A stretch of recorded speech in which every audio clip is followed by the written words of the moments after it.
We're looking at Nehemiah 9 and 10 this week, and in Nehemiah 10, 28 and 29, the NLT says it this way.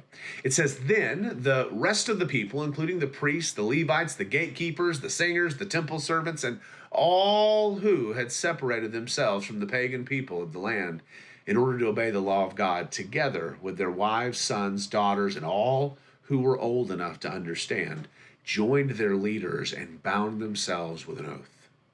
Here's where they're at. Chapter 10 begins with a list of names on a sealed document. Nehemiah signs first, then the priests, the Levites, then the civic leaders, 84 names with their seals.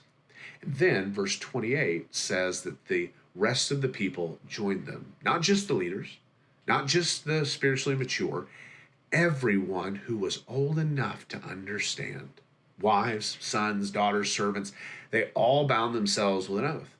The covenant wasn't handed down from above. It was entered into together in the community. Every person in the community chose it.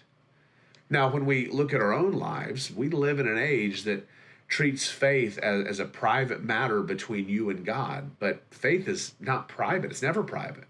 It's always personal. And while your relationship with God is deeply personal to you, your commitment to Him was never meant to be invisible. These people signed their names. They made a public accountable. They made a public accountable documented pledge.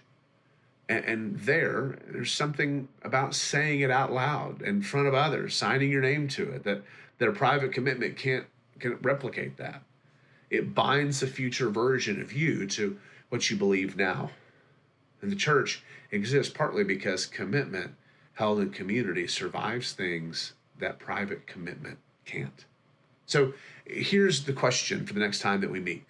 Is your commitment to God visible to the people around you, or is your faith mostly something you keep to yourself? Here's the encouragement for you.